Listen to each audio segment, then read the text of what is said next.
4-2. What happens if he hits? If a zombie, which this is, we Should can have pull had that it down like to 4. player. Should have had it 4. Why didn't you do it? G'day all, JP Top Deck Commander, back again this month with, as promised, Etali Primal Storm. Fun card to play. Just attack, go cast creatures off the top of their deck or your own, and that's the key to this deck. Load of fun, does draw a lot of heat. My playgroup all sort of go, oh, he's got a commander, and they all burst into tears and hide in the corners with their support animals.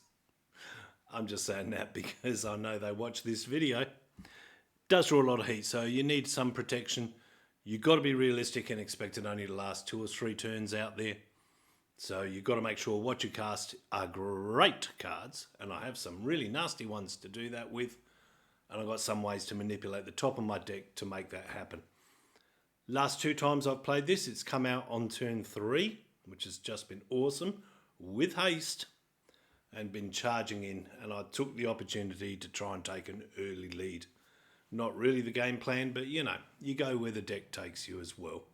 So I'll show you how I can get it out on turn 3. I've got 3 different ways to do that. Show you my haste enablers. Show you what I really want to cast with it.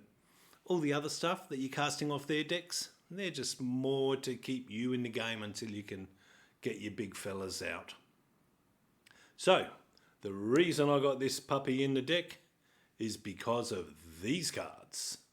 Ulamog, the Infinite Gyre, Path Raiser of Ulamog, Artisan of Kozilek. They all got their own little things they do, but the important thing here is Annihilator. These guys are there to shred other people's boards. Cheat them in fast and quick with Etali, and you're hurting people left, right, and centre. Speaking of hurting people, how about Drakaseth, Maw of Flames? And you know what? Now Feshni, read this. Whenever I cast a spell from exile, I copy it. I could copy 2 of those previous Eldrazi's, Path Raiser and Artisan.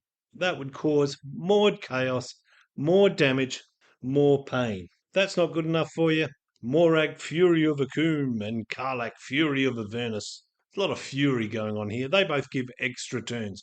Extra turns equals extra attacks, equals extra Etali triggers, equals extra creatures on the board. It's just, oh God, the humanity. Finally, you could also put out Ancient Copper Dragon, Cavern Horde Dragon. Both of these create treasures. Etali will get knocked off the battlefield, but if one of these guys is out, you're creating some good treasures. You're really buffing your mana. And couple them up with Rain of Riches. Whenever I cast a spell and use a treasure, I get Cascade. So if I hard cast one of the Eldrazi, I can then cascade anything out of my deck there. That's just a winner all the way down.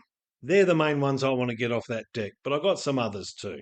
Got 3 backup commanders, Metzio Mugger, Nasari, Dean of Expression, and Plarg. Nasari, Plarg. These guys do need some mana to hardcast, thus the 2 dragons in there to create treasure tokens. There is a treasure token sub-theme in this deck, which is working quite well. When we get Wild Magic Sorcerer, first spell I cast from exile has Cascade. I cast one of those Eldrazi, out comes something else. It's all about getting my deck out nice and cheap and quick. Now, we're going to get into how we manipulate the top of that deck. I've got a tutor here, Reckless Handling. I can search my library for an artifact card, reveal it, put it in my hand, shuffle, and discard a card at random. So it's kind of like a gamble, 2 mana, artifacts only. Yeah, I could have put a gamble in there, but gambles are expensive. And the game plan with that puppy is to get any one of these 3. Sensei's Divining Top, nothing manipulates the top of your deck better. Conduit of Ruin, so I can cast that, find my Eldrazi, put it on top of my deck, go and attack, then go play it. And finally, Brainstone. If I've got an Eldrazi in my hand, I've just drawn it through a draw phase or whatever, I can always sack this, manipulate my library, slap it back on top in time for combat. Now it's time for the haste enablers. Urabrask the Hidden. I get haste. Creatures my opponents control enter tapped. That's a bonus. Anger, I can put that into my grave. I've got a lot of draw discard cards in this deck. Easy enough to get him into my graveyard. And Goro Goro, Disciple of Ryusi. Once again, pay 1 red. Creatures I control get haste. Got the land, Flamekin Village. Pay a red and tap it. Target creature gains haste. Rabbit Battery, bit of a, chump blocker. But it does buff a creature as an equipment you reconfigure and give them haste. Now there's a reason I want to buff the Etali. I'll get to that a bit later, but that would make Etali 7/7, which is important. Took Rubble Fort. Got a defender with reach 0/3, but creatures I control, they got haste. Oh, let's go in with some more haste, shall we? How about Hammerhand? This also buffs Etali, makes him a 7/7. That's important. Cloak of the Bat gives it flying and haste. Yeehaw. Lightning Greaves, classic. Haste and Shroud, and that's important, the Shroud. A lot of protection, as I said in this deck. And of course, the boots. Swiftfoot boots. Get him in there. Chuck him on. Give him haste. Off he goes. Life is all good. Said I had 3 ways to get him in early, and here they are. First coupling, Soul Ring and Arcane Signet, obviously. Classics. If you can get them out in turn 1, then play Goro Goro or your Lightning Greaves turn 2. Etali's out on turn 3. Jeweled Lotus, pop that out on turn 3, assuming you've already done Goro Goro or Lightning Greaves on turn 2. Life's all good. There you are, you're attacking again. And finally, good old Jeska's Will. Put it out on turn 3. Once again, you need the other 2 in as haste enablers. And off you go and attack. It's only turn 3. Someone's going to have 4, 5, 6 mana in their hand. You could probably get some other haste enabler out with this. I think I did. I think I used this the last time it came out hasty. The ramp going on here. Wayfarer's Bauble. Runaway Steamkin. Do not underestimate this card. Even though this deck has a lot of artifacts, it will still do some valuable service. Hoarding Ogre, whenever it attacks. Roll a die, create treasure tokens. Love it. Mana Geyser. Must add in every red commander deck. Absolutely fabulous card. Takes you from 0 to hero. Got some more protection for Etali. Bulk Bend. This will only cost 1 if Etali's out.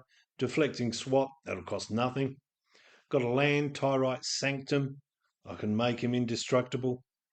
Even that second level, put a 1/1 counter on him will help. And remember I talked about the other 2 cards that gave him +1/+1? Here's why. Not of this world. Not of this world is free if Etali has had that +1/+1 buff. So that's why I'm just got that little sub-theme going once again. Get him up to 7. That puppy's free protection. So now we're going to get into some serious mana creation and card draw. First off, Neheb Dreadhorde Champion. Whenever it deals combat damage to a player or planeswalker, I can discard a card, draw a card, and also make that much red mana. Inspired Tinkering, love this card. Sorcery, exile the top 3 cards of your library, and until the end of my next turn I may play those cards. Create 3 treasure tokens. Effective cost of this is 2 mana. Meanwhile, Planeteer of Orthanc. This is a new one. Put it in. At the end of my turn, you put a counter on it and scry 2. That's handy just for setting up for the next turn anyway. At the end of my turn, I put a counter on this and I scry 2. And then a target opponent may have me draw a card, and if they don't, I mill a card. And they lose life equal to that card's CMC. The longer this is in the battlefield, the more they're going to let you draw cards. Once they start seeing you mill 4 or 5 cards and pinging them for 7, 8, 9, 10, 12 damage, they'll be like, no, that's enough. I'm backing out. This is where the Eldrazi comes in, the Ulamog, the Infinite Gyre, because I can shuffle the deck when he comes in. So I don't even mill myself out, really. Life's all good. That's guaranteed card draw, that one, after a couple of turns. Next up, I think I said it in the last video, I'll say it again. Who can say same dog, different leg?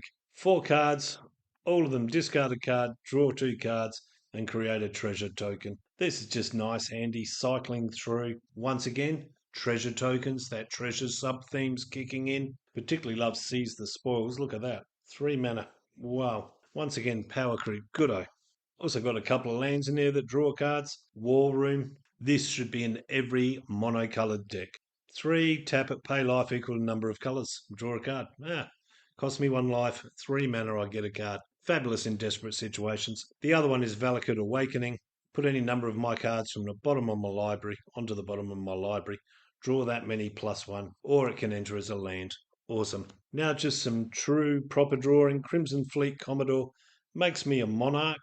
That's just kind of handy. Time to play that after I've got enough defences up so it doesn't get taken from me.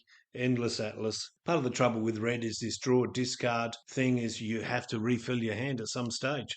Moving on from that, I've got 4 more. They all just discard and draw. It's as simple as that. Collector's Vault also creates a treasure token. Once again, those tokens in the sub-theme. That's my card package. Now, I know this is starting to sound boring, but wait till the end. I've got an amazing cheese board at the end that will blow your mind. Meanwhile, how about you do me a solid? Hit like, subscribe, whatever. Keep the algorithmic gods happy. Going to get into interaction now. Obviously, we need to stay in the game to knock people out. Chandra's Ignition, awesome card.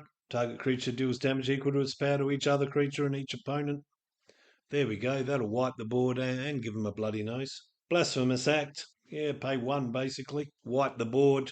Misium Mortis. Can overload it, deal 4 damage to each creature I don't control. That's a right proper punch in the undies, that is. Some specific removal. Triumphant Chomp. I'm trying it out. Deals 2 damage. Or the greatest power among dinosaurs I control. I've got a couple of dinosaurs in there, other than Etali, I think one other. Basically, I'm going to play it when Etali's out, ping someone for 6 or 7. The next 2 I love.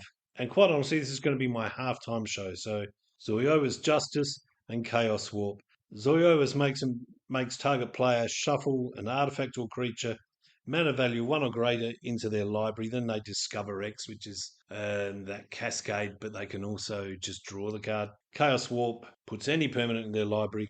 They can reveal the top card of their library, and if it's a permanent, they put it on the battlefield. Now, I like these 2 cards because when you read a card, don't just read it. So that just says, hey, put them back in the deck, doesn't it? Think, how can I use this to my advantage? Now, there are a number of tutors that put cards top of someone's library. I'm doing it myself this deck with Sensates, Divining Top. There are Grim tutors, not Grim, Vampiric tutor does it. Plenty of other tutors do it. There are the Forerunner of the series, Coalition, etc. That puts a pirate card on top of your deck. There are the Harbinger cards, Elvish, Giant Harbinger. There are plenty of cards that actually just search a library for a land card and put it on top of the deck. There are plenty of blue cards that let you have a look. Brainstorm pops into mind, where you're popping cards on top of your deck. So you watch someone go play their Vampiric tutor, slap their card on top of the deck. Instead of waiting for that card to come out and then shuffle it back in with this, get a little bit clever. Get rid of something else on their board, because that card will get shuffled back in anyway. I watch a lot of gameplay online, and Chaos Warp always gets used for something that's on the field. And I can't help feeling that shuffle mechanic really helps you. Watch them tutor it up, put it on top of their library, and then you go and get rid of some permanent they've got, and you're shuffling it back into their library. It's just a way to get a little bit extra juice out of your cards. And that's what you got to do when you're playing Commander. You've got to think, how can I get a little bit more juice out of this card? What situation can I use it in where it's just going to give me a little bit extra value? Don't take everything at face value is what I'm saying here. Now we're going to move on. I've got an Academy Manufactor in the deck. Obviously, that treasure sub-theme. I can also create clues, foods, gain life, draw cards. I can't say no to that. I've got Trailblazer's Boots, or technically Lorien Brooch. This is just a bit of evasion, always handy. Keeps Etali safe if they've got bigger creatures out there. It's like the Cloak of the Bat that gave haste, gave him flying as well. That's a bit of evasion. Rogue's Passage, that's the land, that's in there. Once again, that's just about keeping Etali safe, allowing him to keep attacking without actually drawing, without attacking into somebody ugly. So now, we are up to the cheese board. So let's talk. I have 4 of the jankiest, cheesiest cards for you tonight. What's better than 1 Etali? I don't know, JP. How about 2 Etalis? Helm of the Host. Chuck that out there. Double your Etalis attacking. Double your triggers. Oh, the pain. The humanity. Stronic Resonator. Pop that in there. Once again, we're going to be copying Etali's abilities. Passionate Archaeologist. Commander creatures I own. Ooh, that would be Etali. Have whenever you cast a spell from exile, and there's a lot of spells being cast from exile here. That's not just Etali's triggers. It's Plague and Saris and all the others. That's the Cascade triggers. Good old Etali deals damage equal to that spell's mana value to target opponent. If this is out when one of those Eldrazi's comes in, I'm popping someone for what, 9, 11 damage? Something ridiculous like that. That's just pain. Finally, new card. I think this is out of the Doctor Who one. Flaming Tyrannosaurus. Oh, I love this card, man. Look at the artwork. Not only is it a T-Rex that's, everybody knows is a scary dinosaur, it's on fire. It's coming at you. It's on fire. Love it. It's got menace just to make it even worse. But the text is what makes this amazing. Whenever you cast a spell from anywhere other than your hand, so that's all those exiled cards. That's the cascaded cards. Flaming Tyrannosaurus deals 3 damage to any target. So it just pings creatures around the board. Etali attacks, especially if I got 2 of them or I'm doubling it up with Strionic Resonator. 2 Etali triggers, casting 5, maybe 6 cards, double it up off of each person's deck. This guy's pinging out for 15, maybe 18 damage. And then we put a 1/1 counter on it as well. As if that's not bad enough, he also gets bigger and bigger and he buffs up. And just to make sure we're making everybody's day horrendous, when he dies, deals damage equal to its power to each opponent. Now remember that bulk bend and deflecting swat? What do you reckon would happen if someone sent a Mortify at me and Flaming Tyrannosaurus is sitting on the deck with a +8/+8? I would bend it onto the Tyrannosaurus and ping everybody for huge damage. So that's the cheese board. Hope you liked it. Just a quick look at some of the stats. Here's the mana curve. All fairly good. Surprised there's that many 2 mana cards here, actually. Meanwhile, instants, sorceries, creatures, 9 instants, 11 sorceries, 25 creatures. I think it's actually 26 if you count the rabbit battery. Only a couple of enchantments. The rest of them all pretty good. 6 equipment. That's quite a lot, actually. And ramp, draw, and interaction. All pretty even. 18, 18, and 16 cards do some kind. So that's all pretty good. That's it for this month. Etali, Primal Storm, awesome card to play. Load of fun. Just get their cards and run rampant with them. Make yourself, well, the focus of attention, but never mind. We'll give a special nod out to Flaming Tyrannosaurus. What a card. What a card. This will work well in any deck that casts from the top of your library, anything like that. Remember the words are anywhere other than your hand. So there's about 40 odd commanders that let you exile a top card and cast it. Prosper Tomebound pops into my mind. Grenzo. There's another one. This guy is awesome. And when you team him up with, say, the Strionic Resonator or the Helm of the Host, I can get multiple pinging going on. Next time, I'm going to go do some combos. Not a big fan of combo, especially not losing to him. But I also think you need to know what cards make combos in order to do an accurate threat assessment. This time I'm going white. A lot of people don't realise white can combo quite easily and quite quickly. It's Rosie Cotton. She's going to just be comboing out everywhere. So hang around for that, come out mid-January. And in the meantime, like I always say, early to bed, early to rise, makes you really boring. See you next time.